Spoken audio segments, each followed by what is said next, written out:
Traditionally speaking, when we think of laptops, you either get great performance at the cost of efficiency or great efficiency at the cost of performance, but over the past few years, the PC industry has been really going through it to the point where we're starting to see that line finally blur, and a great product example would be the MSI Prestige 13 AI Evo. That is a mouthful, and that's not even the full name, technically speaking. Anyway, this is a product that tries to give you great performance alongside some great efficiency with Intel's Lunar Lake technology, and the latest generation includes Intel's Core Ultra 7 Series 2 processor, 32GB of LPDDR5X memory, a nice large 1TB SSD. We also have Intel's integrated ARC graphics. Furthermore, we do have Wi-Fi 7 and Bluetooth 5.4 standards. Better yet, we get a nice crisp 2.8K 13-inch OLED display here. Now, this laptop is ultimately a 13-inch premium tier device that tries to give you high-end productivity,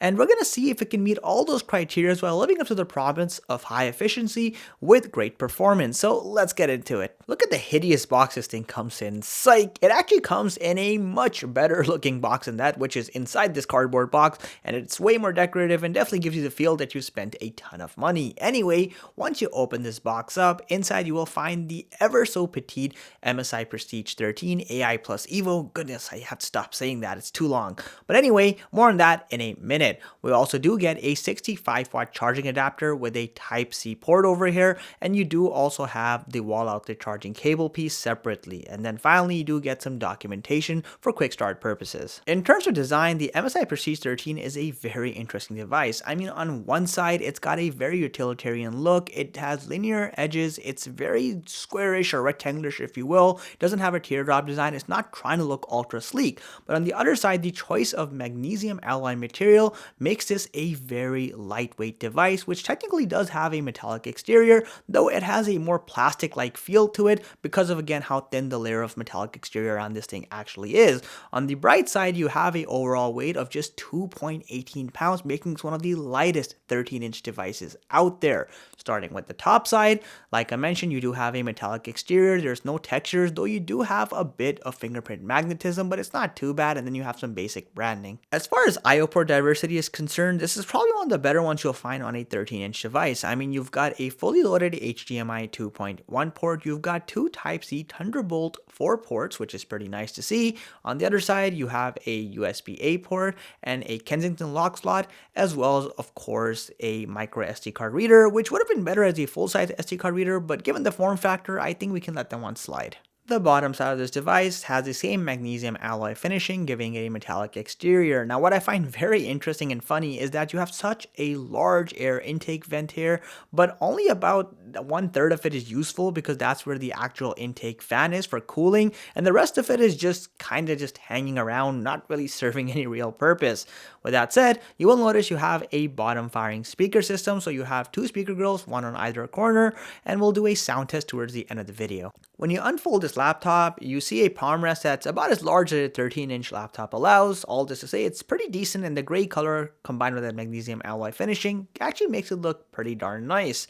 Now at the center, you do have a trackpad, and it is rather disappointing. Firstly, you don't get a glass surface finish. You actually get a plastic one, which is very concerning at a $1,400 price tag. Furthermore, there is a degree of flex over here. It's not awful, but it is definitely noticeable, and there's not a lot of tactility, making this feel like a pretty cheap trackpad overall. The keyboard is in better standing, so while the keycaps themselves are on the smaller side because of the smaller form factor, I do like the well-labeled font. I also appreciate the semi-translucent look that they have, and also it is a fully backlit keyboard. You do have a built-in fingerprint sensor, which is nice to see, and you will not get a 10 keypad again because of the 13-inch form factor.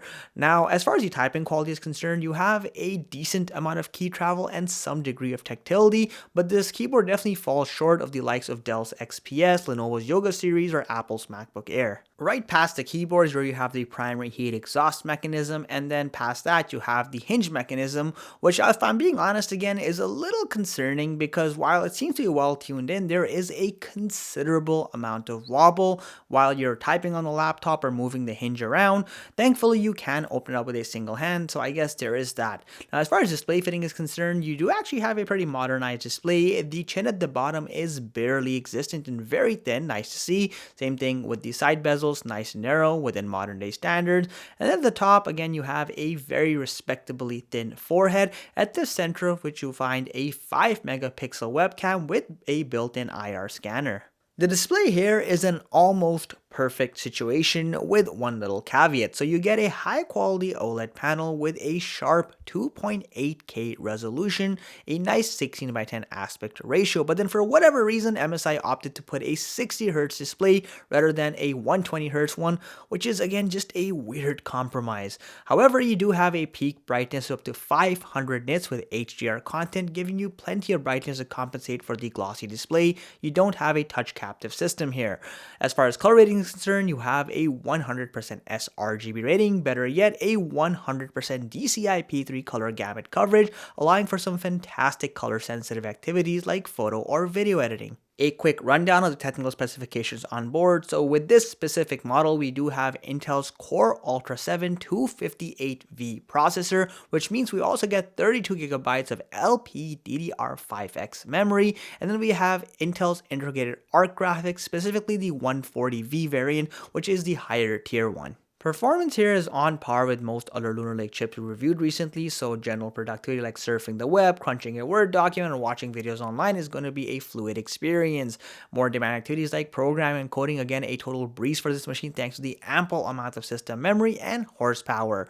Even activities like 3D modeling and programs like Blender theoretically are possible to an extent, as long as you're keeping the resolution scaled pretty low. However, if you add too many elements or increase the resolution, you will start seeing dramatic performance drops, which makes total sense given we don't have discrete hardware over here.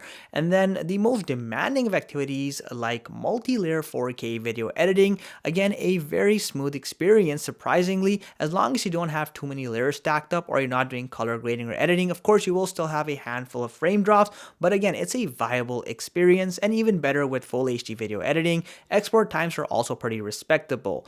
Now, gaming performance was a little concerning. Games like Counter-Strike Go 2, for example, running at 30 FPS, which is about 50% less than all the other Lunar Lake chips we've recently tested. I suspect this is a software optimization issue on MSI's part, and that should hopefully be resolved by the time you're watching this video. Thermals on this device are pretty respectable, again in par with most other Lunar Lake chips. So we found under unrealistic peak loads, this device hit a maximum average surface temperature of 38 degrees Celsius. However, with more realistic sustained loads, it's around 35 degrees Celsius, which is a perfectly reasonable number.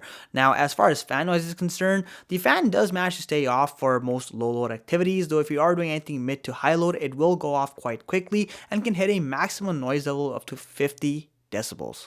For those of you who are concerned with self-upgradability, it's exactly what you suspected. The only component that you can upgrade is the preoccupied M.2 slot with another 2280 drive.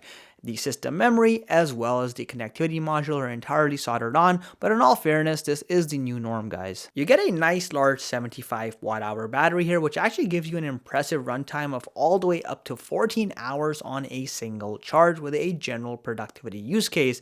Yes, you could use benchmarks and get a much higher number, but this is a far more realistic measurement. Now, as far as the speakers quality is concerned, you can tell MSI just found the cheapest speakers they could procure and straight up ordered 1,000 and just slapped it on. I mean, the speakers here are, well, questionable if I'm putting it politely. Here's a quick sound test for reference.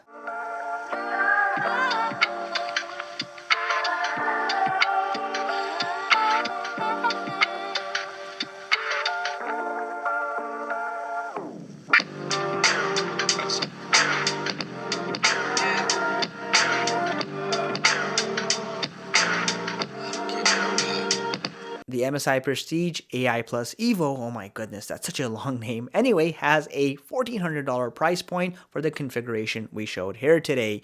And while I definitely think this laptop has a lot going for it, I also think that it has some questionable elements. So on one side, I think this is truly a lightweight 13-inch laptop, something that every premium 13-inch laptop should aspire to do, and MSI executed it flawlessly over here. I appreciate the high quality display, the abundance of I/O ports over here, and also of course the fact that you get some fantastic performance, great thermals, and respectable battery life.